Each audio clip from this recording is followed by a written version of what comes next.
Nós vamos continuar desse ponto, porque até esse ponto eu olhei lá na gravação, já coloquei para vocês o vídeo na aula, certo? E outros vídeos. Vocês já, nós já falamos sobre aqueles.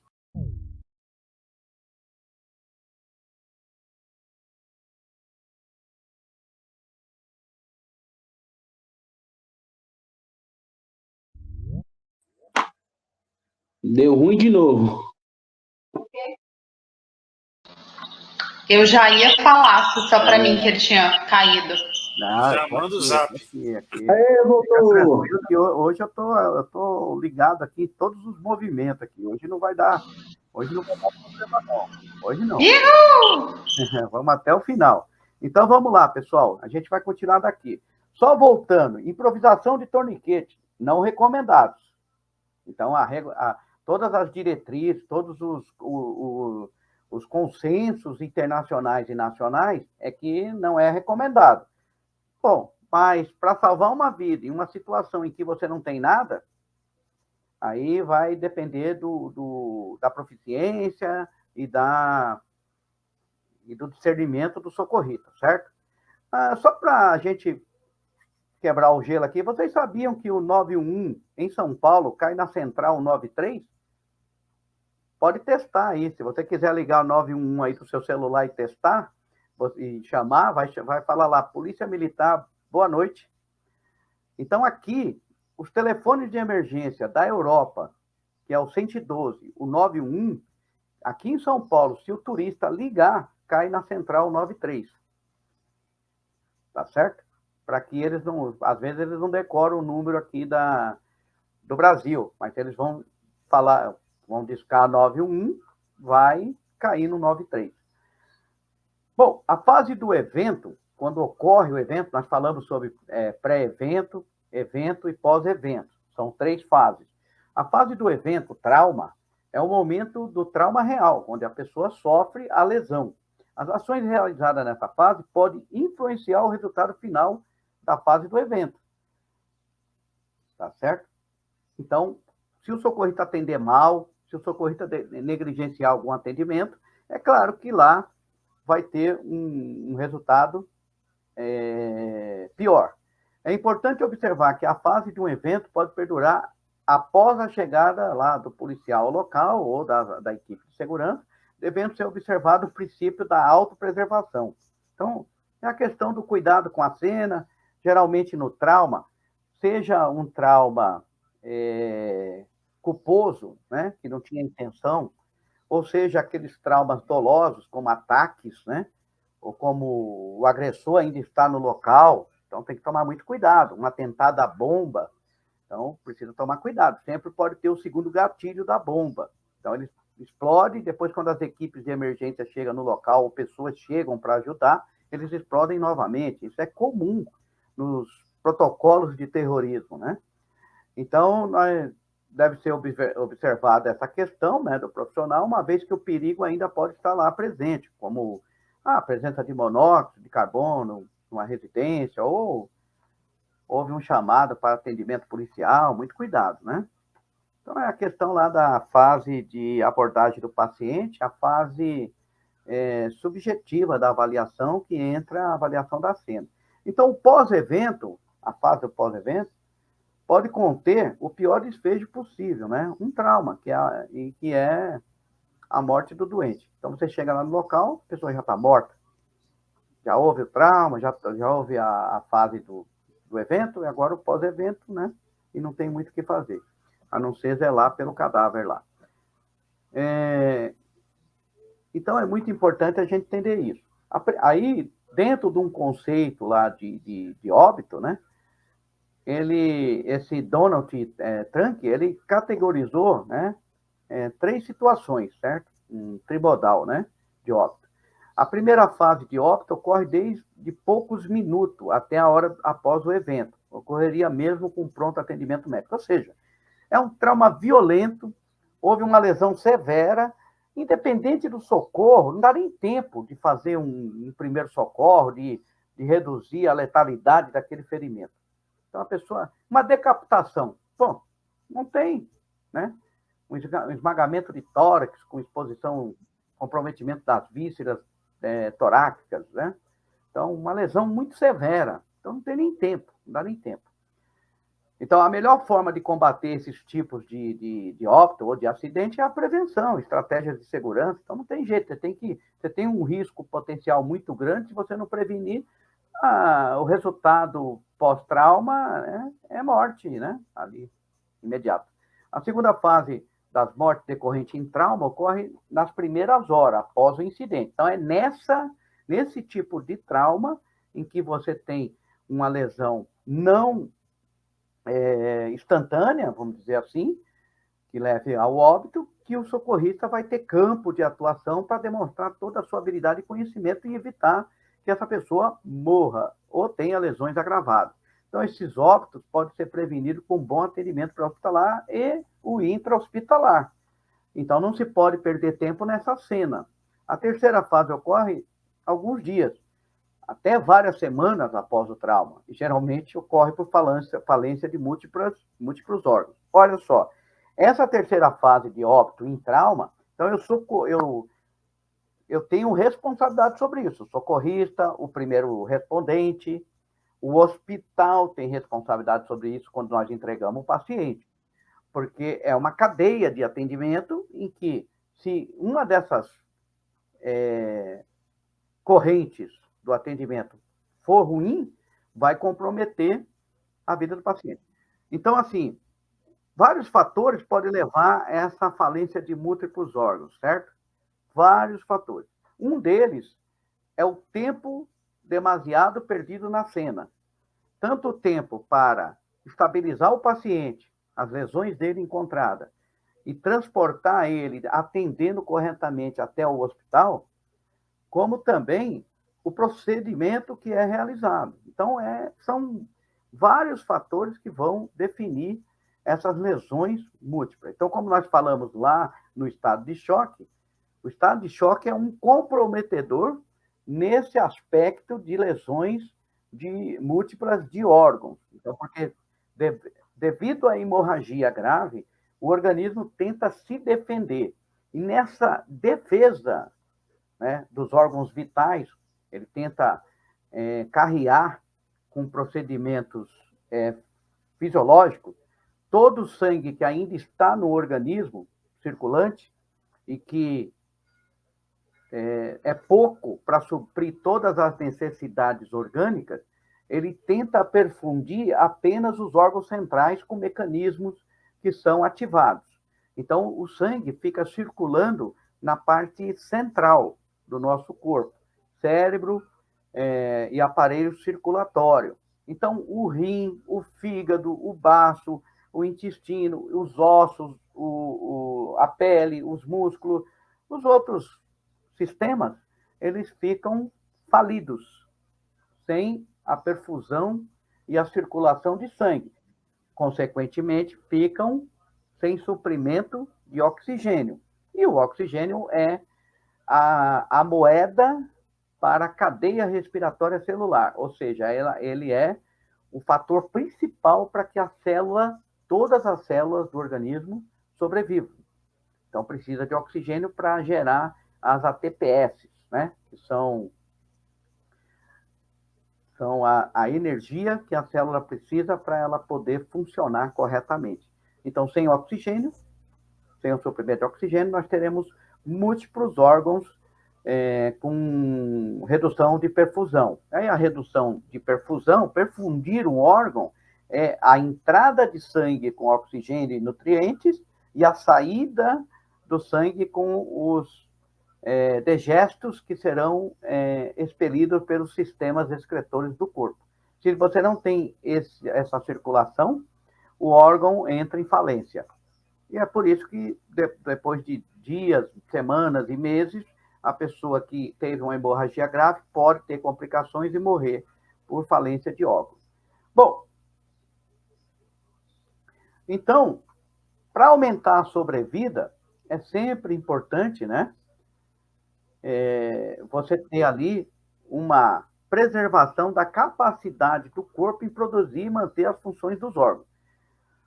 O socorrista, ele tem o dever de, estancando a hemorragia, avaliar esse paciente, identificar se ele está em situação de risco para desencadear o estado de choque, o choque hipovolêmico do tipo hemorrágico, que nós já falamos na aula passada, ou se ele vai ainda entrar em estado de choque.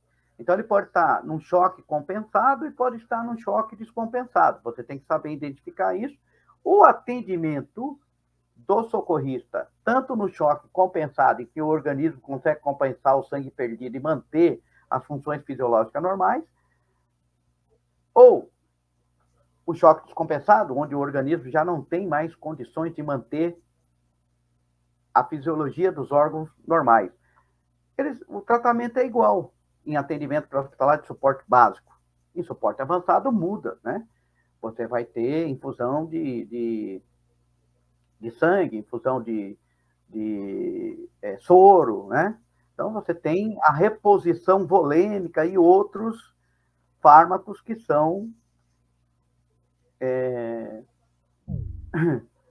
medicados pelo suporte avançado. O suporte básico, ele não tem essa condição. Existe hoje, né, um caminho aí que está acontecendo como uma medicina telemedicina, né, em que o médico controlador lá, ele acaba autorizando alguns procedimentos que o técnico e o enfermeiro já podem realizar com essa supervisão à distância. Mas ainda é muito pouco, não é o suficiente para uma manutenção hemodinâmica desse paciente em estado de choque.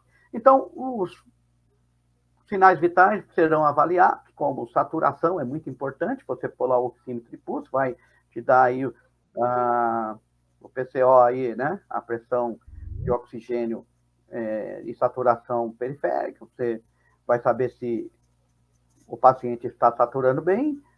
Se não estiver saturando, você vai oxigenar e vai manter essa oxigenação aí por máscara com 10, 15 litros, dependendo do tipo de paciente e do que está previsto no seu protocolo. Vai verificar o batimento cardíaco pelo oxímetro de pulso, né? Você vai monitorar temperatura, aspecto da pele, perfusão capilar periférica, vai verificar coloração da pele, vai verificar se ele tem sudorese, vai verificar todos os sinais vitais ali. Pressão arterial abaixo de 9/6 já indica que ele está em choque descompensado. Frequência cardíaca acima de 100 batimentos, ele está também um sinal de estado de choque hipovolêmico. Frequência respiratória maior que 35 também é um sinal, né, de estado de choque descompensado. Então, tudo isso você vai juntar esses sinais vitais, né? Através dos sinais e sintomas, que o socorrista também vai avaliar, ele vai identificar se o paciente está em choque, vai produzir lá o procedimento, né? Vai realizar o procedimento de prevenção, tá certo? Os cuidados durante o transporte, isso também é muito importante. Ok? Então, esse cuidado aí durante o transporte, a gente também tem que tomar cuidado.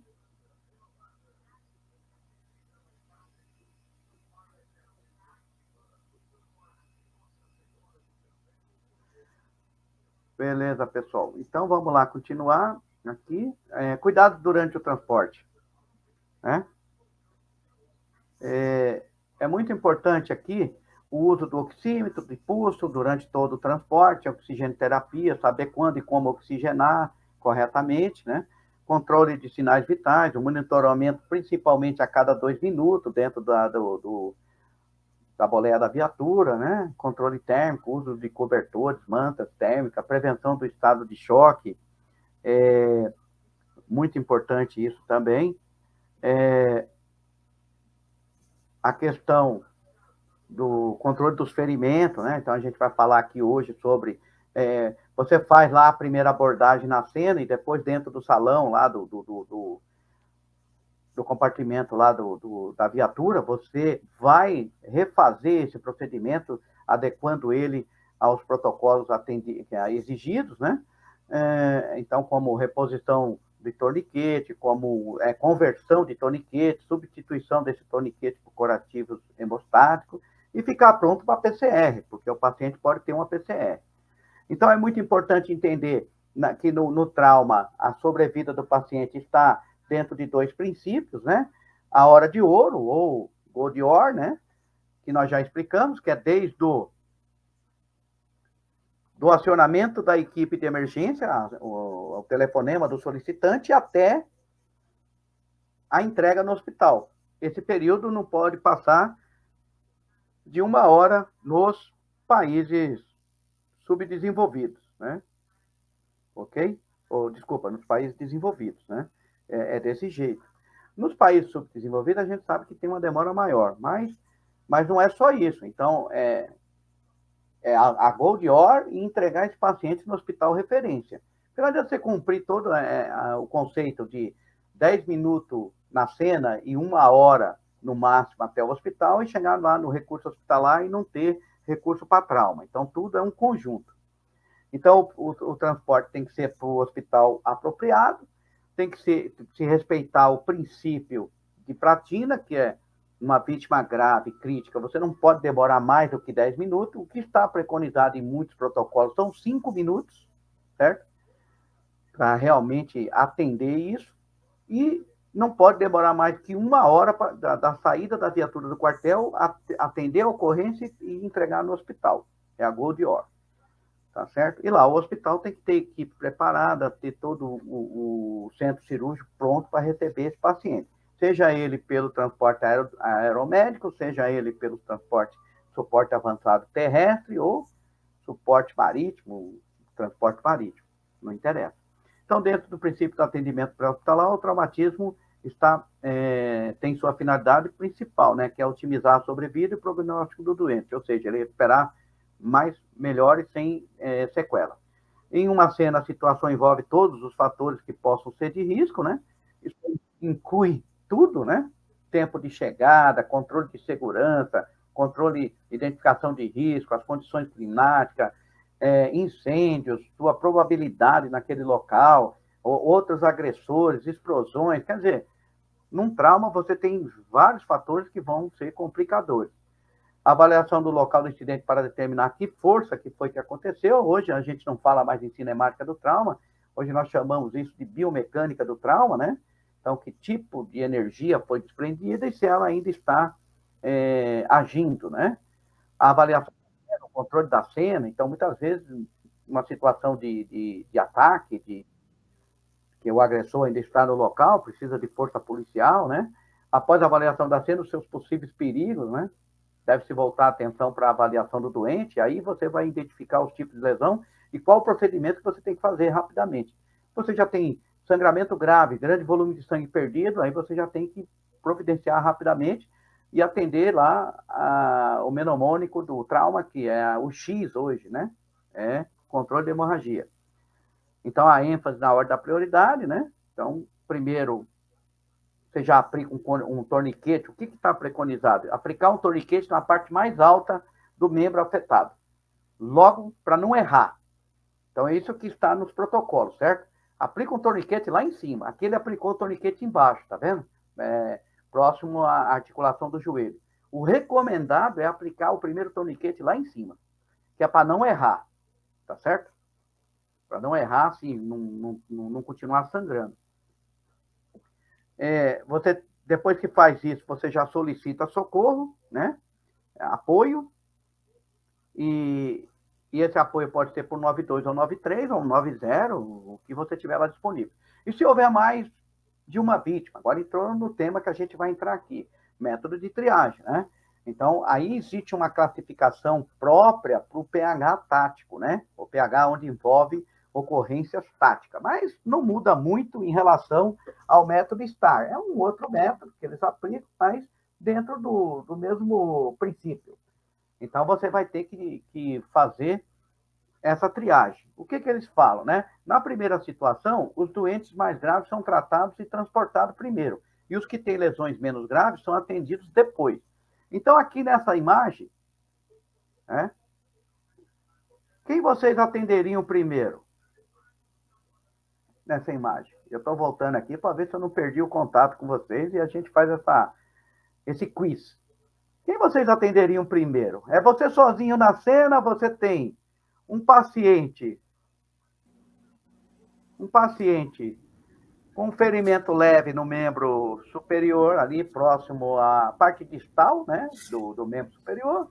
Você tem um ferimento fixado com uma arma branca, um ferimento de arma branca, um FAB, né? Mas o objeto está fixado, mais ou menos pela região do abdômen, ele atingiu o fígado, né? E você tem uma fratura exposta com um sangramento ali, né? Qual vocês atenderiam primeiro? Terceiro. Oi? A fratura. A fratura. Então, você colocaria um torniquete na fratura. Esse é o atendimento. A fratura. Pá, atendi a fratura. Agora, eu vou ter que olhar quem está consciente e orientado. Entenderam? A sequência é essa. Eu vou lá na fratura, coloco o torniquete. Se eu tenho, vou improvisar. E aí, agora eu vou olhar quem está inconsciente, dos três. Porque esse objeto fixado não está sangrando. Então, eu só preciso saber se esse paciente está consciente ou não. Tá certo? E aí, nesse caso específico, aquele que está inconsciente, eu vou abrir as vias aéreas. Se ele respirar, eu classifico ele como crítico, certo? E aí, o inconsciente eu classifico como crítico. Ele respira e é crítico. E o consciente, com a faca ali, se ele estiver consciente com a faca ali, eu vou, depois que eu transportar, imobilizar ou estabilizar o paciente crítico, eu vou voltar nesse aqui e vou fazer um curativo para estabilizar esse objeto, e como ele está consciente, eu vou monitorar os sinais vitais dele. Provavelmente ele vai ser uma vítima grave, vai ser classificado como cor amarela, né? E esse que está aqui com pequeno sangramento, ele vai ser classificado como consciente, ele será vítima verde, pelo START, certo? Então, não muda muito, né? Agora, a segunda situação tem como objetivo salvar o maior número de vítimas possível. Então, de maneira geral, passa a classificação em 5 tipos diferentes. Vamos ver essa classificação que eles dão no manual de APH tático. Para isso, deve ser aplicado o método de triagem, que pode ser aplicado de 2 maneiras. Primeiro, quando há possibilidade de recurso suficiente. Então, eu vou triar de uma maneira quando eu tenho muitos torniquetes, muitos equipamentos, muitas ambulâncias, muitos socorristas.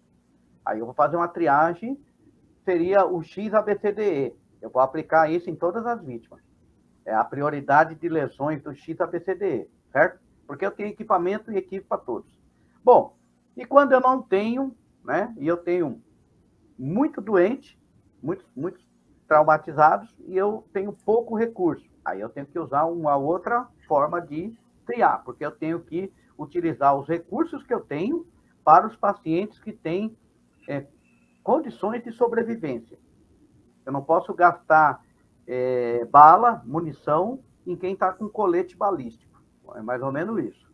Eu não vou gastar equipamento em uma vítima que já está com parada cardiorrespiratória. Eu vou gastar torniquete em uma vítima que não tem parada e tem um ferimento grave. Entenderam isso? Então, de imediato, os doentes cujas lesões são críticas, mas que necessitam de um mínimo de tempo para serem tratados. Um tempo muito fácil. Então, eu tenho aqui um exemplo. Era um ferimento na perna, grave, eu coloquei o torniquete e deixo a vítima lá. Eu já resolvi o problema dela. Certo? E que tem bom prognóstico para sobrevida com a manobra. Então, é uma vítima consciente com a fratura, com um ferimento grave, eu coloquei o torniquete, parei o sangramento e ele tem chance de sobreviver agora. Bons exemplos são pacientes com obstrução de vias aéreas, sangramentos externos maciços, como a gente está falando aqui. A gente faz a manobra, desobstrui e deixa ele lá. Ele vai aguardar. Pode aguardar. Então, quem são os pacientes que podem aguardar numa cena com múltiplas vítimas e com pouco recurso? O que tem lesões graves, mas que não necessitam de atendimento imediato. Um exemplo, uma fratura de osso longo fechada, uma fratura de braço, uma fratura de perna, uma fratura de tórax, né? um trauma abdominal, que a vítima está consciente, você não tem como atender, ele vai aguardar. Uma fratura exposta com sangramento como essa da foto, essa vítima tem chance de sobrevida, eu ponho um torniquete e ele vai ser atendido primeiro. E aí o terceiro caso é as vítimas leves, geralmente chamadas de feridos que deambulam, que andam, né, na cena. Essas vítimas, um socorrista vai gritar que todos que podem andar e se levantar, que o façam e se dirijam para um determinado local fora daquela área onde estão as vítimas que não podem deambular. Então, você retira ali, basicamente, ali 50% a 70% das pessoas, das vítimas no local. Você retira dali e que não vão atrapalhar o atendimento das vítimas que não podem levantar. Então, você tem que dar um grito enérgico, pedir para quem anda se deslocar para uma determinada área ali próximo, que um socorrista vai lá depois atendê-los. Correto? Isso é para limpar a área e saber quem é que está inconsciente, né? Porque se você gritar e a pessoa não levantou e não se mexeu, é porque ela está inconsciente, você vai ter que ir lá até o local dessa vítima. O expectante, doente cujas lesões têm chance de sobrevida mínima. Então, um exemplo, é um doente com uma queimadura de 3º grau, 90% do corpo, e com lesão inalatória pelo calor, então ele tem queimadura das vias aéreas, uma pessoa com parada respiratória ou parada cardíaca, você não investe, ela é uma das últimas a ser investidas, né? E os mortos, né, que são doentes que não respondem, não tem pulso, não tem respiração, situação de morte evidente, são bons exemplos, rigidez cadavérica, livor morte, hipóstases, né? Esses livores de hipóstases são manchas hipostáticas da decomposição do sangue na parte mais baixa em relação ao solo, em relação ao corpo da vítima em relação ao solo. São aquelas manchas cadavéricas. Decapitação, carbonização e segmentação de tronco. Quer dizer, mortes evidentes, mortes tardias, parada cardiorrespiratória, esse paciente, eles são os últimos a ser atendidos na cena. Não dá para investir uma equipe com esse número de pessoas para fazer RCP em uma pessoa na cena, onde você tem outras pessoas que precisam ser atendidas, são viáveis, que podem sobreviver. Então, é desumano, mas é assim que funciona para salvar o maior número de vítimas.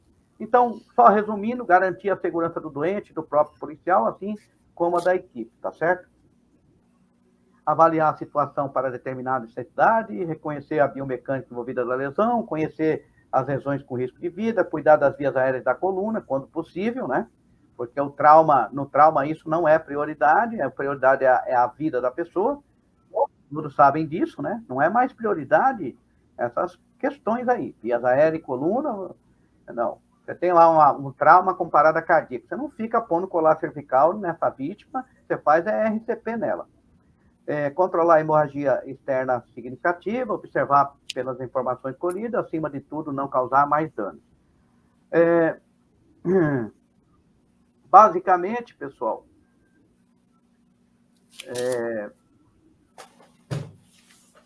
é isso que a gente tinha que ter concluído ontem, né? Então, alguma questão que vocês querem falar sobre isso? Acharam que isso não vai ser execuível no local da cena? Ou que vocês acham que isso está correto? Eu também, às vezes, discuto algumas coisas sobre esses protocolos, né? Porque, é lógico, na emergência, isso modifica muito. Vou dar um exemplo aqui. Eu estava indo lá Serra do Café, lá para o Paraná, e aí eu me deparei com um acidente grave lá, e várias pessoas no chão, e o carro, o caminhão, né, um veículo, e a gente foi atender. Então, isso aí não acontece dessa maneira organizada como a gente vê, né? Você vê lá a pessoa chorando, gritando, então eu parei, tinha os equipamentos no meu veículo, porque eu tinha ido para o Paraguai fazer um treinamento, então meu carro parecia uma viatura. E aí eu fui olhando lá as vítimas e pedi para acionar o socorro, chegou uma ambulância de suporte básico, com 2 pessoas, e nós tínhamos 5 vítimas, certo? E aí eu já tinha estancado a hemorragia com a minha toalha de banho numa perna, já tinha usado curativos na outra, e aí fui usando o que eu tinha lá, né? E coloquei colar cervical naquela que estava inconsciente, a criança, a gente fez o atendimento, estavam todos ali em condições. Aí já tinha eu ali selecionado quem teria que ir primeiro, né? Então, inclusive a minha prancha foi embora, eu tinha uma prancha na viatura, eu pus na vítima e foi embora, nem fui atrás da prancha. Então, quando chegaram, eles falaram assim, nós vamos socorrer aqui. Eu falei, olha, não, olha, só tem você aqui, nós temos 3 vítimas críticas, você vai levar as 3. Isso é quebra de protocolo, porque uma ambulância não pode levar 3 vítimas, certo? Mas eu exigi, porque nós estávamos numa serra distante, então não ia chegar outra ambulância para essas vítimas. Eles não, eu falei, não, você vai levar os 3. Então, colocamos uma vítima na maca, uma vítima no piso, entre a maca e o banco lateral, onde fica os equipamentos, e a criança em cima do banco e amarramos. Eu falei, pode ir embora, isso aqui é trauma, eles já estão aqui esperando há mais de 40 minutos. Então, eles levaram. Discutiram, mas eles sabiam que a chance dessas pessoas era eles chegarem num centro. E os outros 2 que estavam menos graves aguardaram o socorro. Aí chegou uma viatura do policiamento, eu fui embora. Eu nem fiquei até o final, porque a pessoa não necessitava. Então, assim, não funciona como está no papel, mas vai funcionar. Se você tiver o conhecimento, você vai fazer algo que realmente vai fazer a diferença na vida das pessoas. É esse o objetivo do curso, certo? É esse o objetivo do nosso treinamento, da nossa capacitação. Nós não sabemos quando vamos encontrar uma emergência de fato. Agora acho que já fazem mais de 10 anos que eu não pego uma ocorrência. Essa foi a última, né? Então, mais ou menos isso aí. Eu só treino. Eu sou igual o Ayrton Senna, eu treino 99% para ganhar uma corrida. Ganhei, tá bom. É isso que a gente faz sempre, treinar. Pessoal, a gente vai agora para a última parte do treinamento, que é a parte do conceito aqui do Stop the Bleed, né? E aí a gente vai aqui para finalizar isso aí, tá bom? Então a gente vai finalizar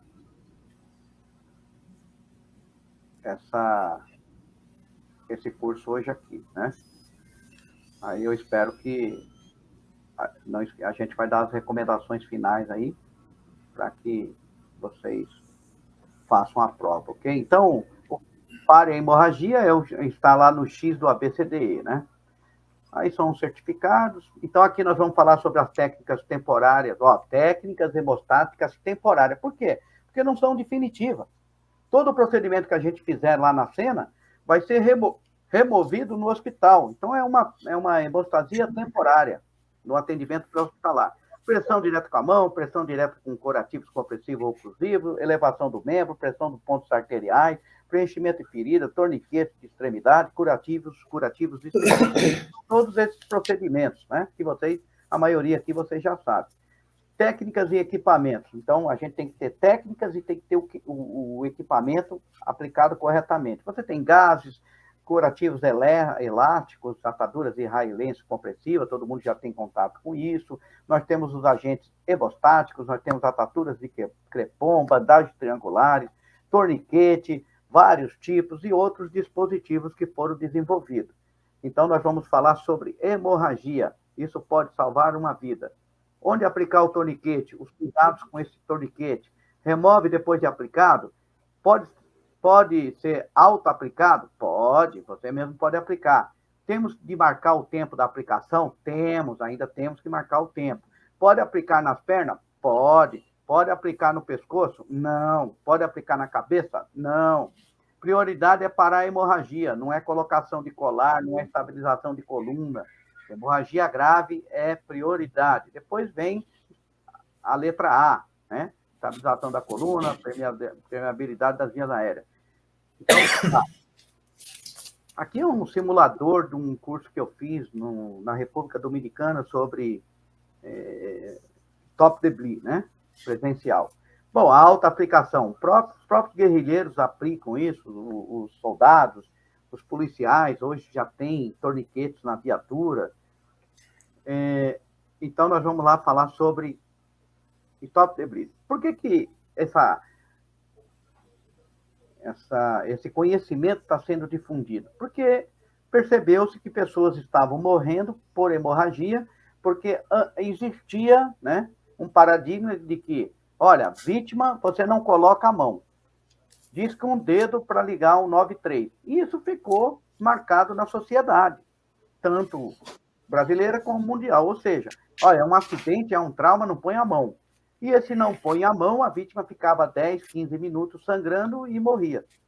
Então, esse conhecimento você vai usar na empresa, na escola, no trabalho, vai usar na sua vida, você vai usar num acidente de trânsito, durante uma circulação em uma via, você vai usar durante um ataque com agressores, então, vários locais. As metas, primeiro, é identificar se realmente existe uma hemorragia grave e de risco à vida, e acionar um serviço de emergência. E o segundo passo é parar esse sangramento imediatamente, tá certo? Pode ser com pressão direta com a mão, pode ser com preenchimento de ferida, torniquete. A proteção padrão do socorrista lá no local, nós já falamos, né? Eu vou pular aqui, tá certo? Essa parte de que o socorrista tem que ir para o local da ocorrência já pronto, equipado, com máscara, luva, avental, porque ele está indo para um local de um ataque, onde tem múltiplas vítimas com sangramento, então ele tem que ir totalmente preparado e paramentado. Existe dentro desse conceito novo o ABC de controle de hemorragia. Então, o A fala em alerta, acionar as equipes, tanto policiais, dependendo do caso, como de socorrista, identificar a hemorragia, ver o tipo de hemorragia, ver se ela é realmente grave, e iniciar a compressão imediata do local da ferida. Então, o número 1 é ligar, né? A letra A é ligar, e ligar, a gente liga com o celular, ou pede para alguém ligar, ou põe no celular no Viva Voz, para não perder tempo, enquanto a ligação é completada. Então, você vai ligar para o 92, o 93, o 90, dependendo do caso, vai conhecer sua localização, siga as orientações fornecidas pelo operador da central de regulação. Muitas centrais de regulação, ou o próprio regulador, ou o próprio atendente, ele orienta você. A vítima está sangrando muito aí? Tá. Onde é o sangramento? É no braço. Você consegue estancar essa hemorragia? Eu estou fazendo um curativo, não consigo. Então, põe um torniquete. Você sabe fazer isso? Essa orientação nos Estados Unidos, né, com esse programa. Tá certo? E aí, você vem para a letra B, né, que é identificar lá o tipo de sangramento. Você vai encontrar a fonte do sangramento, que tipo que é, se foi um ferimento com arma de fogo, um ferimento com arma branca, se foi um acidente traumático, se foi que tipo, né, de energia foi desprendida. Se é um sangramento contínuo, se já tem grande volume de sangue perdido, isso tudo vai orientar você no atendimento. E aí identifica a hemorragia, tipo, localização, volume de sangue perdido.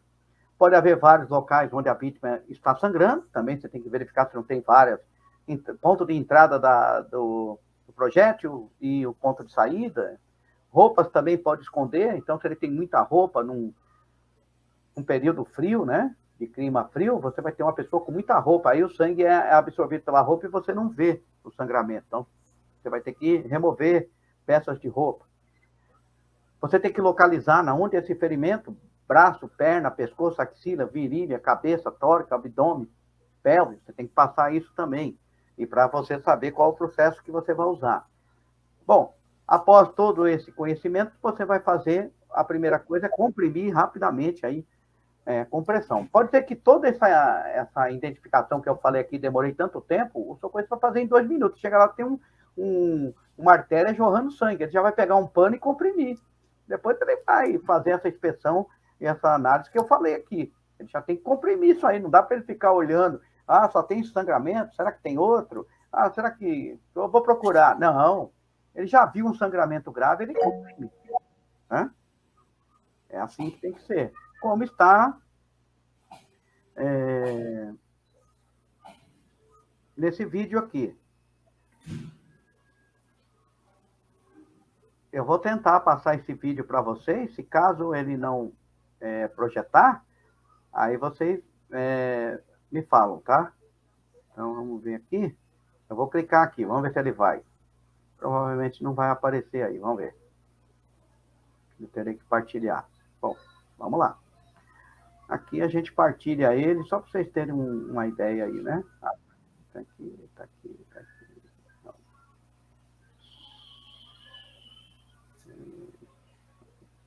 Não. Aqui.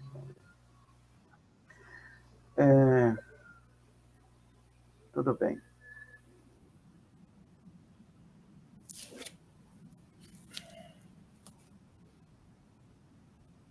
Vou passando esse aí, né? Enquanto vocês estão aí.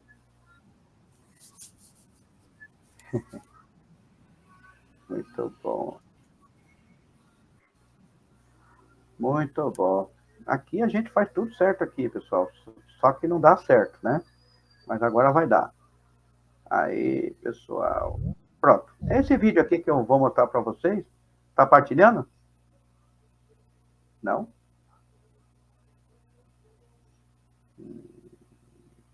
Tá.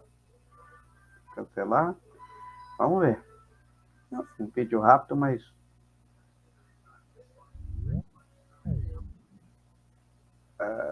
não tá partilhando, né? Eu vou tentar por aqui. Vamos ver. Se eu não conseguir, aí esse vídeo vocês vão ver lá depois na aula lá, tá?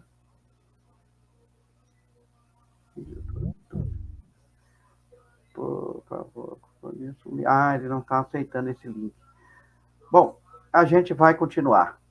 Depois eu mostro isso aí para vocês, ok? Então vamos lá. Bom, depois eu mostro esse vídeo. Vai estar lá no curso. É mais para vocês entenderem que não é para você colocar um pano espalhado na ferida. Ali você tem o orifício, você tem que pegar o pano e pôr em cima do orifício e pôr mais pano em cima e comprimir com a mão. Basicamente isso, né?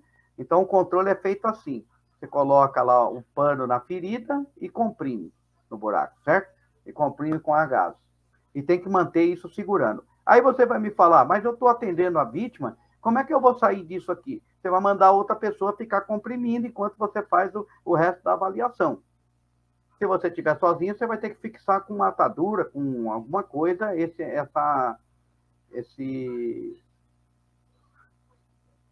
pano aí com o preenchimento, tá certo?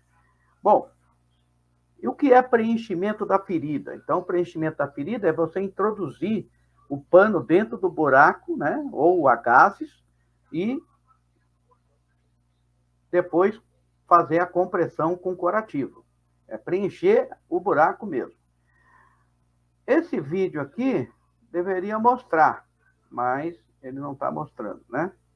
A gente vai ver se eu parar de partilhar e se eu tentar pegar ele aqui, vamos ver se vai dar certo. Esse era importante vocês verem, porque ele mostra o que é esse novo procedimento, né? O que é esse novo procedimento aí de empaquetamento, né? Vamos lá, então. Vamos ver se a gente... Muito bem. Vamos ver se a gente consegue aqui passar para vocês o empaquetamento, que é o que interessa aqui. Empaquetamento, beleza. Eu não sei se ele está pegando corretamente aqui. E aí ele está abrindo lá, mas ele não fornece um vídeo do YouTube. Vamos ver. Mas ele está lá para vocês, ok?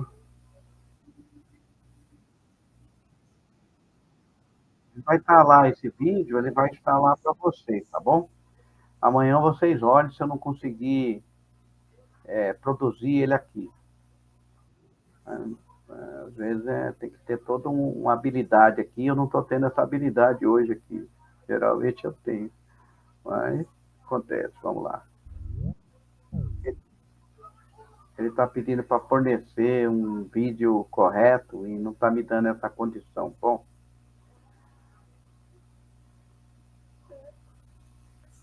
eu vou tentar aqui, vamos ver o que ele faz aqui, né? Vamos lá. Vou tentar de outro jeito, mas realmente Estou com uma dificuldade. Ah, apareceu, olha aí. Pessoal, ó, vocês conseguem ver aí o vídeo agora, né? Conseguem ver o vídeo, né? Aí. Então, Sim. é isso aí. Ele tá enfiando aí, ó, toda a gases no buraco. Vocês já viram isso? Já tiveram contato com isso? Isso chama preenchimento de ferida, ó. Hoje é feito assim. Uma ferida muito grande, você vai fazer o preenchimento com gases para ocupar o espaço que estava sem tecido e depois vai fazer a compressão e aí você vai envolver isso e com faixa, atadura, né? Geralmente essas gases que eles aplicam em preenchimento são gases são gases com produtos químicos, né? Hemostáticos, que têm a capacidade de coagular o sangue, criar uma gelatina ali com aquelas gases, e ele estufa ali dentro e para o sangramento, tá certo? Então, isso chama preenchimento de ferida. Essas gases, elas são adquiridas. Eu tenho aqui, né, no meu kit aqui, a gente tem várias, tá? Então, tá aqui, ó. São várias gases que você tem, de vários fabricantes. Elas ficam armazenadas, condicionadas a vácuo, né? Para ser esterilizada. Ela tem um tempo de validade, algumas 5 anos, outras 3. Abriu o pacote, você tem que usar. E ela tem um produto, uma substância, né? Que coagula o sangue rapidamente, ajuda a coagular, tá certo? Isso está no kit tático. Isso é importante para ferimento de arma de fogo, é um ferimento com faca, onde você tem uma ferida aberta muito grande, muito larga, aí você vai ter que preencher com essas gases para depois fazer o tamponamento, certo? Dúvidas até aí, pessoal? Alguma questão que vocês querem falar? Não. Tá legal. Estamos caminhando aqui já para a parte final. Então, era isso aí que a gente tinha que falar ainda com relação a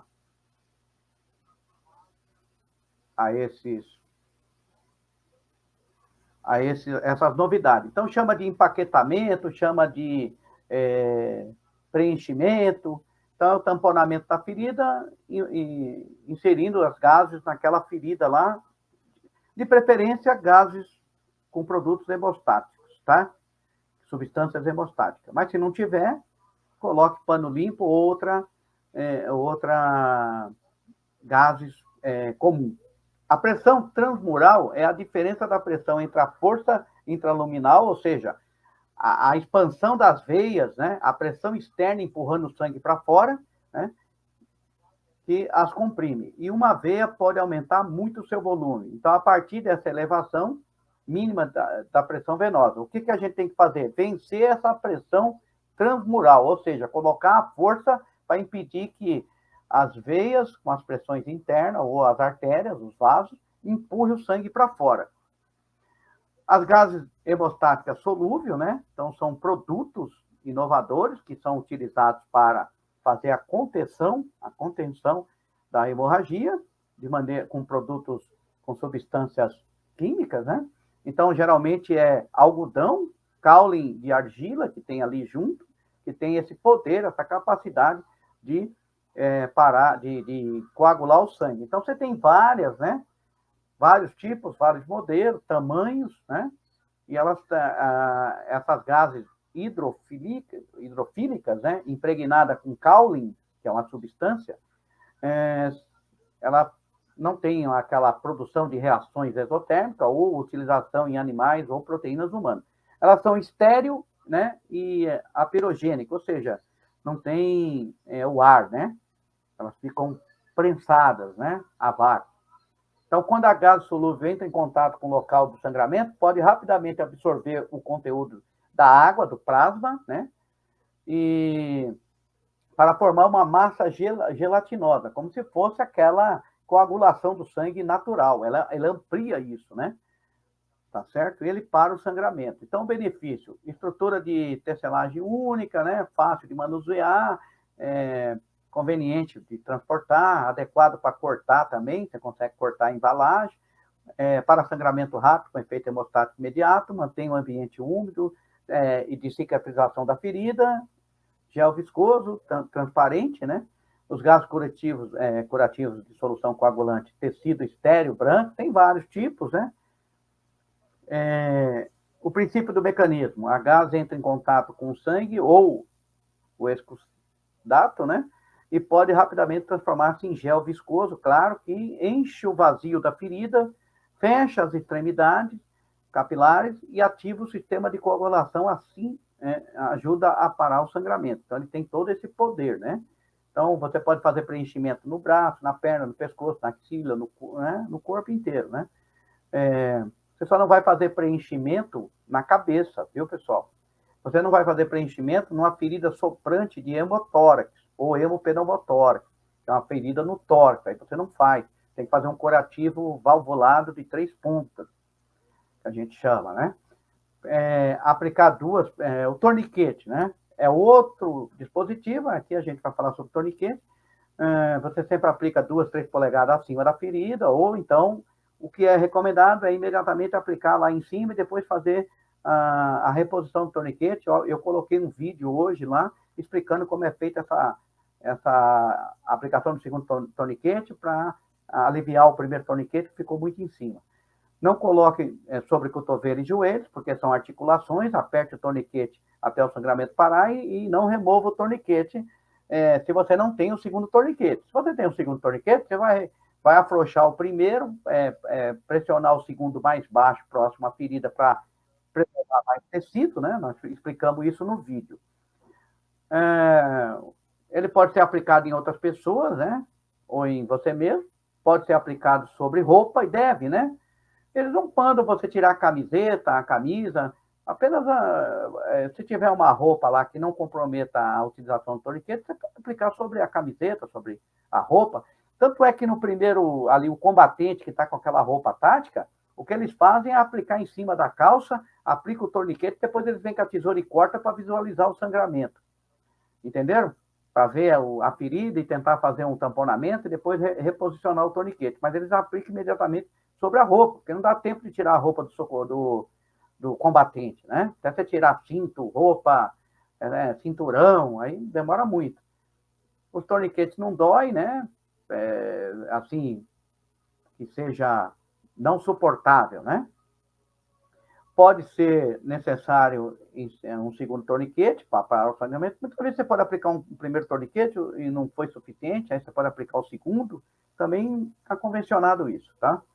Esse vídeo a gente vai mostrar. Então, existe o torniquete de aplicação pré-hospitalar, um equipamento para controle de hemorragia severa. Geralmente a cor dele é laranja, porque é de fácil visualização sobre a roupa, né? Quem chegar no local já vê lá a vítima distante com o torniquete e aí ele vai socorrer aquela vítima. Então, ajuda bastante. O preto é para as forças policiais de segurança, mas não quer dizer que você não pode usar. É só recomendações, né, que estão ali teóricas. O laranja é para a equipe de atendimento pré-hospitalar urbano e o azul é para treinamento. Os 3 são torniquetes originais e servem para estancar a hemorragia. Então, você tem um torniquete azul para treinamento, é só para que visualizar o treinamento, verifica que ali está treinando, e se algo está errado, vai ser corrigido, é só para isso. Que nem eu usei um torniquete tático, e aí se eu errei ali naquele vídeo, as pessoas vão falar, pô, o cara errou, tal, estava fazendo socorro, mas eu não estava fazendo socorro, eu estava em treinamento, né? Então, eu tenho ali é o local de errar, é quando você faz o treinamento. Aí tem vários modelos, está aqui, né? Como eu falei, a gente vai passar um pouquinho do tempo, né? Então, devido a ontem, né? O problema da internet de ontem lá caiu. Então, tem vários tipos de torniquetes. Então, os torniquetes recomendados pelo Comitê de Assistência de Vítima de Combate Tático, que todo esse protocolo veio da guerra, veio dessas associações de APH tático. Aqui é o verdadeiro APH tático, né? E aí você tem aí os torniquetes não pneumáticos, né, recomendados para membros. Aí você tem torniquetes pneumáticos recomendados para membros, existe torniquetes pneumáticos. O manguito do equipamento de avaliação de pressão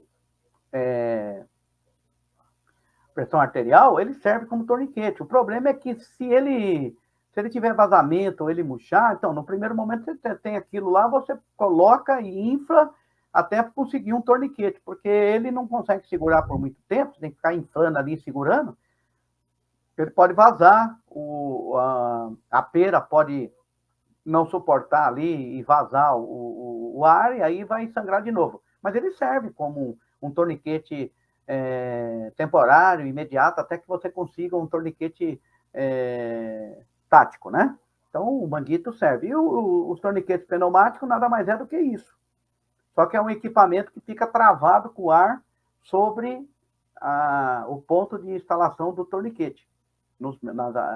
Abaixo da axila, abaixo da virilha, né? E aí você tem vários torniquetes desse tipo, né?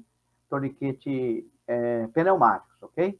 E também você tem o torniquete juncional. Então, aqui a gente já estamos falando de dois tipos de torniquetes que não é comum no atendimento ou não era comum no atendimento pré-hospitalar urbano. Hoje é comum, hoje está sendo difundido isso. Esse torniquete juncional é uma cinta não invasiva com dispositivo inflável para compressão, né? Alvo designada para controlar hemorragias inguinais e axilares, ou seja, você tem amputação na raiz do membro, da perna e do braço. Aí você vai usar esse tipo de torniquete juncional. Eu coloquei um vídeo lá do profissional treinando com isso. Acredito que quem está aqui no curso já viu esse vídeo e já viu como funciona, certo? Ele é instalado ou no tórax, né? Ou ele é instalado na pelve. E aí você vai fazer a instalação dele para que você consiga colocar, como está aqui, ó, esse outro dispositivo que vai fazer a compressão aqui na raiz do membro onde foi arrancado, tá certo? Ele vai ser instalado aí. Existe também um dispositivo de compressão alvo, né? Que ele é utilizado como uma bomba de silicone, ele vai ser colocado para pressionar a artéria subclávica ou a artéria ilíaca. Então, ele vai comprimir ali em cima da virilha ou em cima, ou aqui próximo da axila, aqui, né? Próximo da artéria subclávica. Esse dispositivo, ele é instalado dessa maneira aqui. Esse aqui é o torniquete juncional, né? Juncional, e aí aqui vai ser colocado o torniquete, aqui coloca um dispositivo e aqui você coloca uma placa, né? Que vai ser substituindo aqui para comprimir esse pedaço aqui essa área aqui onde está seccionada. Então, aqui que vai ser comprimido. Você vai vai puxar, né? Tracionar, e ele vai complementar isso. No vídeo, ele mostra como que é feito essa utilização, e que ele explica que é muito demorado, certo? Então, você tem esses torniquetes, o torniquete improvisado, a gente deve tomar cuidado para não lesionar, sempre usar o torniquete apropriado, torniquete profissional, né? Esse torniquete improvisado você deve apenas utilizar quando não tiver nenhum tipo de recurso e for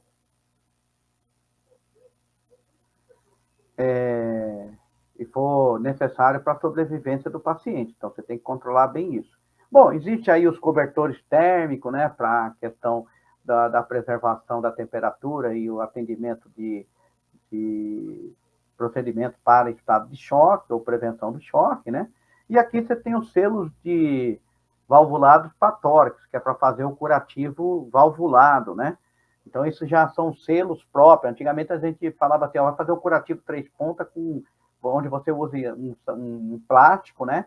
E você colava lá o plástico e instala ele com um esparadrapo nas 3 pontas e deixa ali uma das extremidades aberta para servir de dreno. Hoje existe selos de tórax valvulados, curativos próprios, que o pessoal leva no kit para a guerra, né? Se ele é baleado no tórax, tem lá um hemopneumotórax, ele mesmo instala esse curativo para ele poder ter sobrevida até a chegada do médico. Então, existe vários tipos de selos, né? E temos aí as mantas também para adquirir, tá certo? Aí tem aí as instruções para vedação de tórax, para socorrismo com treinamento médico. Você tem que estar com a pele limpa, seca, segure a aba de plástico. Então, você vai ter que limpar lá o ferimento. Geralmente, o ferimento de tórax não sai muito sangue, né? No primeiro momento ali. Aí você vai aplicar sobre o lado da ferida, voltado para baixo, né? Centralizar ele e repita para as outras feridas, se você tiver no tórax, né? Esse é um dispositivo para ferimento de tórax, ok? Então, controle de hemorragia em criança. O torniquete pode ou não ser utilizado em criança? Pessoal, se ele tiver condições de ser aplicado na criança, então são crianças que têm já uma complexão física adequada para o torniquete. Bebês, né? A gente tem que tomar muito cuidado com os torniquetes, porque eles são muito grandes, eles não foram produzidos um torniquete pediátrico. Então, você precisa utilizar outros meios de contenção de hemorragia, mais convencionais, e se não é possível o torniquete, vamos ter que usar preenchimento de ferida, tamponamento e outros dispositivos, tá certo? Não adianta você colocar um torniquete que não vai ser possível parar a hemorragia, porque o braço da criança não comporta o tamanho do torniquete para que você possa ajustar. Então, é bem importante entender isso.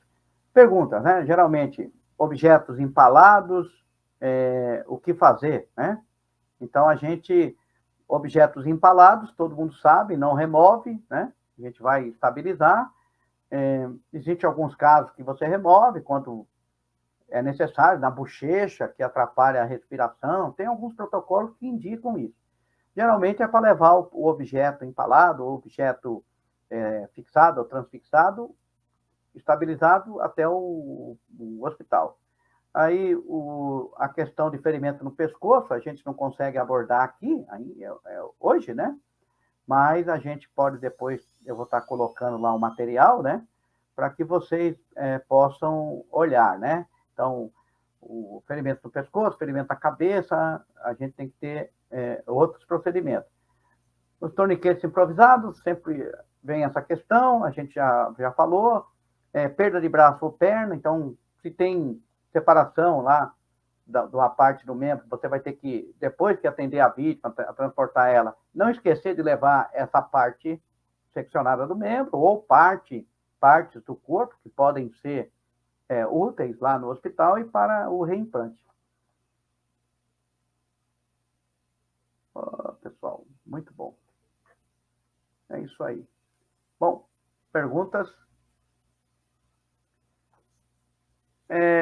Então, assim, a questão do treinamento com hemorragia, ela vai muito além do que esses simples treinamentos que nós tivemos aqui. Então, a gente tem que ter consciência que temos que continuar pesquisando, treinando e nos capacitando, porque, como foi visto aí, a hemorragia no trauma é a causa número 1 de morte. Ou seja, nós estamos trabalhando mal. A população inteira não tem esse conhecimento e não está atendendo adequadamente o trauma. Então, o socorrista, os profissionais da área, eles têm responsabilidade sobre isso, de fazer o melhor atendimento. Nós colocamos aqui uma gota de instrução, um conhecimento que a gente está adquirindo e montando esses treinamentos com o objetivo de ajudar a massificar essa informação. Aí, a partir da aprovação e certificação de vocês passam a ter responsabilidade sobre a massificação dessas informações também. Então, aqui a gente eu consegui passar para 10, e se esses 10 passar para 10 são 100, e se esses 100 passar para 10 são 1.000, e se esses 1.000 passar para 10 são 10.000 pessoas treinadas, e assim se faz a corrente da sobrevida, certo? Perguntas? Dúvidas? Vocês que fizeram todos os dias, vai abrir a prova para vocês, eu vou avisar lá, né? A avaliação cognitiva, que é só uma formalidade dentro do curso. E aí eu peço que cada um que veio os 4 dias, mande para mim lá no meu WhatsApp o nome completo, o RG, o CPF, e aí dentro desse contato vai ser aberta a prova para aqueles que finalizaram o curso presencial dos 4 dias, a prova abre. Quem faltou, o sistema não vai abrir a prova, tá certo? Alguém quer falar alguma coisa? Agora é o momento de vocês. Então, nós encerramos o curso aqui. Muito obrigado aí pela paciência de quem se dedicou, que veio os 4 dias. A recompensa é a certificação, mas a maior recompensa aqui e ganho é o conhecimento, que vocês podem adquirir ainda, vão poder ver lá na plataforma, né? Fica aberto para você. Pode falar, Wellington. Professor, só uma pergunta, pode ser dúvida de muitas outras pessoas. Numa ocorrência com a vítima com trauma, uma fratura exposta, vamos dizer assim, a gente identifica uma hemorragia, ponto de origem e tudo, certo? O trauma. O que acontece? Na hora de fazer a compressão, faz em cima do local do trauma ou um pouco mais acima? Então, como nós falamos aqui, a recomendação é torniquete, né? Vamos lá. Assim, a recomendação, se o senhor chegou lá, viu aquele impacto de sangue, 1 litro de sangue perdido nessa hemorragia, que eu não sei se for fêmur, né? Ele vai perder 3 litros de sangue ali, 2 litros e meio. Então, você chegou lá, tem 2 litros de sangue perdido, você vai meter um torniquete, ponto. Aí o torniquete vai assegurar que não tem mais sangramento naquela parte onde está exposta a fratura. Agora, você vai esquecer aquilo lá não é importante, você já parou o sangramento. Agora você vai avaliar a vítima. Vias aéreas, respiração, todos os sinais vitais, porque você já parou o sangramento. Agora eu preciso saber quais são as condições clínicas do meu paciente, certo? Essa é a recomendação. Agora eu chego no local, ela tem uma fratura exposta e não tem sangramento nenhum. Deixa isso lá. Também não é prioridade. Prioridade é o ABC, porque eu já fiz o X, né? O X é o sangue, não tem. A fratura com o osso para fora, não tem sangue? Pô, legal, não seccionou uma artéria e nem uma veia. O osso que quebrou, ele não cortou nada. Se cortou vasos pequenos, que não são importantes. Então, não tem um sangramento grave. Não me preocupo com isso. E nem vou mexer. Porque o fato de eu mexer, na volta, pode seccionar uma artéria grave. Uma femoral, vamos supor, né?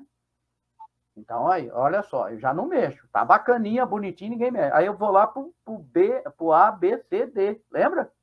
Eu sou obrigado a fazer o A, B, C, D dele. Estabilização da coluna, preservação da coluna, liberação das vias aéreas, verificação se ele precisa aspirar, se ele precisa oxigenar. Aí eu já vou entrar ali em saturação, avaliação dos sinais vitais, vou ver o B, se ele respira, toda aquela sequência básica dos sinais vitais, perfeito? Não sei se eu respondi para você, se ficou claro. O que direciona o socorrista a uma intervenção rápida é o volume de sangue, velocidade que perde e como está perdendo esse sangue, né? É uma artéria, tá? Eu sempre cito aqui aquele filme do Robocop, lembra? O cara enfia o negócio assim, e ele puxa e começa a jorrar o sangue do pescoço, da jugular, ali da artéria carótida. Então, aquilo lá, você chega no local, tem um sangramento lá, aquilo lá você tem que parar, é o X. Parei aquilo, aí eu volto pro B. Pro A. É X, aí eu volto pro A, porque eu já parei o sangramento. Agora eu vou pro A, pro B, pro C, aí depois eu vou cuidar da ferida, porque eu já parei o sangramento. Mais ou menos no vídeo que eu coloquei lá, lembra? Aí eu vou pôr o torniquete, tem lá um curativo, eu posso remover esse curativo, posso pôr o segundo torniquete e afrouxar o de cima para preservar mais braço, né? Então eu preservo mais tecido. Antigamente tinha lá, não coloque o torniquete, não afrouxe o torniquete. Agora, aí antes era afrouxe o torniquete a cada 2 minutos. Agora está mudando, agora coloque o torniquete, coloque o segundo, afrouxe o primeiro, não sangrou, preservei mais tecido para que eu tenha mais condições de reimplante. Bom, mas eu tenho o segundo torniquete, aí eu tenho aqui na extremidade, eu tenho um curativo, eu removo ele, faço preenchimento com gases hemostática, em faixa adequadamente, aí eu vou lá soltando devagarinho o torniquete, o meu curativo segurou, aí eu vou ter todo o braço dele preservado, certo? Para reimplante da mão. Então, é isso que está preconizado hoje no uso do torniquete. Precisamos conhecer todas essas técnicas para dar o melhor e a melhor qualidade para o nosso paciente. Tá certo? Pessoal, mais alguém? Aí tem uma pergunta do Jair? Pois não, Jair. Liga o microfone. Perfeito. Opa, agora vamos lá. A priori, nós aprendemos que a avaliação primária, ela bem sucedida, ela te dá para você um suporte melhor para você desenvolver a sua habilidade, seu conhecimento através da proficiência. Agora vem o detalhe. No caso daquelas 3 fotos, um com uma fratura no braço, o outro com uma descelação, com um pé cortado, quase semi-amputado, e um com a perfuração no peito. Pela avaliação primária, certo? Que nós aprendemos lá atrás. Colocar um torniquete é muito rápido, então é assim... Não, deixa eu terminar, e aí você vai ver a complexidade da coisa que eu estou tentando, entende? Eu vou falar para você. Porque até então, a prioridade maior seria a pessoa que está com a perfuração peitoral. Até então, ele tem uma perfusão de pulmão, talvez um fígado, sei lá, nesse sentido. Aí, inverteu a posição da situação, aí você vai da complexidade maior para chegar na complexidade menor para você chegar até a maior. Consequentemente, o rapaz que está com a faca no peito, ele ficaria por último, porque você atenderia o braço quebrado e a perna semi-amputada, para depois cuidar dele. E aí está a minha pergunta. Hoje, no trauma de complexidade, você trabalharia em cima da perfusão da faca? Não. Assim, é o que eu estou falando, é que aqui ali era hipotético, certo? Então, assim, toda situação hipotética, a gente cria o cenário da maneira que eu quero. Então, eu criei um cenário ali hipotético de que o cara da faca estava bem. Eu não iria poder fazer muita coisa para ele, porque ele não tinha hemorragia. Porque o X da questão da avaliação é hemorragia visível. O X não é hemorragia interna. Esse cara tem uma hemorragia interna enquanto a faca está ali. Porque não está saindo sangue pela ferida, pelo orifício. Então, hemorragia interna não entra no X, certo? Então, o que entra ali são as hemorragias externas. Então, naquela situação, visualmente, né? Você ia lá no cara da fratura lá, que ele tem tem que ser colocado no torniquete rapidamente. Depois, você poderia orientar o que está lá com quantidade de sangue superficial, de ele mesmo tamponar com um tampão. E você iria depois cuidar do cara da faca. E avaliar ele para ver se ele tem chance de sobrevida, o que poderia ser feito. Porque até esse cara da faca, você quando chegasse lá, ele estava de parada cardíaca. Então, vamos supor, você ia fazer RCP nele, sozinho, e aí, você ia ficar lá fazendo RCP. O cara que está com a hemorragia lá, não foi tratado, ele vai entrar em parada, você perde 2. Porque você ficou nenhum fazendo RCP. Então, é mais ou menos isso, né? Hipoteticamente, essas coisas, elas são tratadas na cena, mas a gente dá esse conhecimento para você ter poder de decisão, porque a decisão do socorrista é muito importante. Então, ele chega no local e vai decidir, vai virar o defresh, né? Corre em um, corre no outro, corre em um e tal. Aí depende da situação que ele vai encontrar. A gente criou uma situação hipotética que, no caso teórico, hipotético, você agiria assim que era melhor. Mas na hora da cena, talvez isso mude a configuração e o procedimento, certo, Vionei? É na cena que você vai decidir. Aqui a gente está dando uma ideia do que é o certo, porque você respondeu, provavelmente, por isso. Então, você tem que ter certeza, convicção que você fez o certo. E aí, é você que vai decidir. Você estava na cena, né? A partir do momento que você for acionar, for falar o que você fez, você vai ter que explicar o porquê, né? O porquê que eu atendi o cara da faca? Porque eu fui no cara lá da perna, ele tinha pouco sangramento.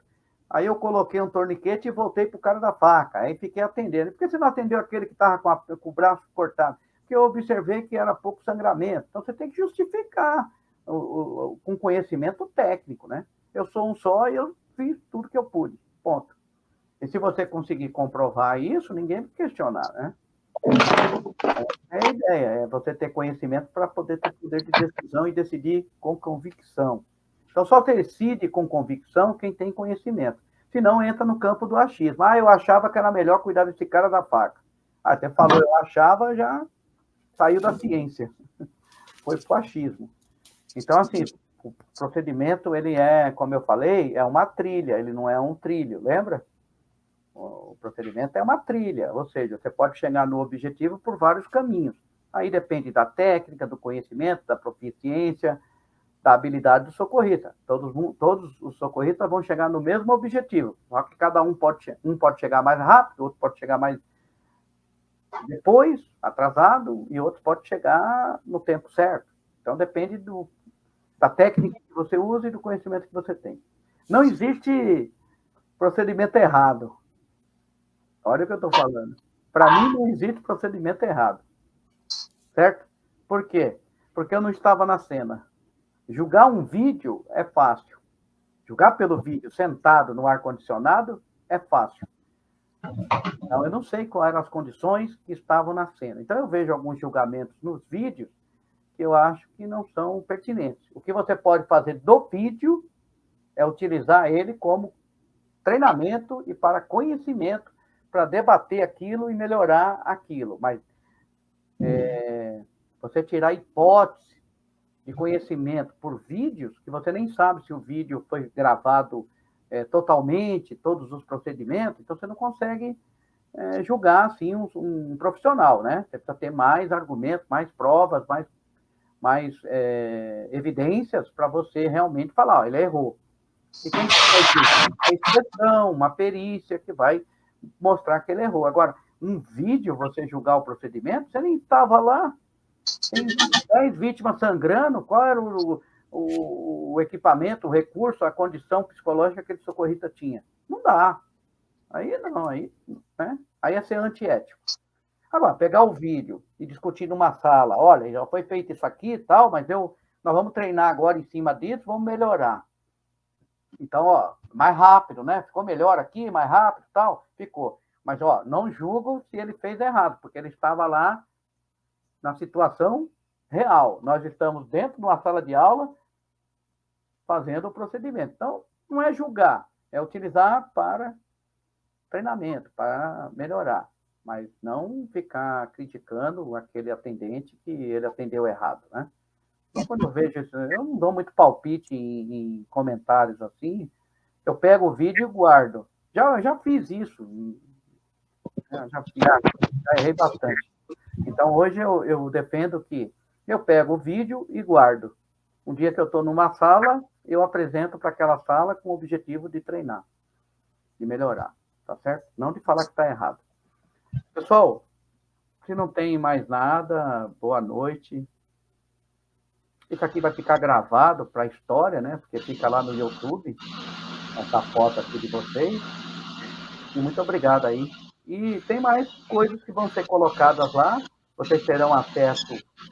O acesso do curso vai até o dia 23. Vocês não vão fazer a prova no dia 23. Aí, quando encerrar o acesso do curso, é que vai abrir a prova. Então, vocês têm até o dia 23 para rever conteúdo, estudar, se preparar para a prova. A prova não é difícil, é uma prova teste. Todos que participaram dos 4 dias de aula estão vendo o conteúdo que está lá. E mais um manual que eu vou colocar lá de orientação é o suficiente para que vocês consigam o objetivo aí, que é o certificado. O primeiro objetivo vocês já conseguiram, conquistaram, que é o conhecimento. E continue pesquisando sobre isso. Entre no site Stop the Bleed, façam lá o cadastro, tentem ser instrutor. Eu vou mandar o link para vocês, assim que vocês me mandarem a mensagem do WhatsApp com seu nome completo, CPF e RG, tá certo? E eu estarei aqui Obrigada. à disposição. Então, a prova não é amanhã, certo? Então, vocês vão ter todo um período aí para estudar. Me mandem lá o contato no WhatsApp, que eu vou falar o dia que a prova vai abrir, tá certo? Para que vocês ainda ganhem um tempo para estudar, para ler, para rever. Fechado. A prova for aberta, ela vai ficar 2 dias para vocês fazerem a prova. A primeira tentativa num dia e vocês podem fazer a segunda tentativa depois. Então, tem 2 tentativas na mesma prova. Não tem como não passar, tá certo? Pessoal, boa noite, muito obrigado. Obrigada, boa noite. Eu vou passear e vou estudar lá embaixo, hein? Tchau, tchau. Dia 23. Tchau. Até logo.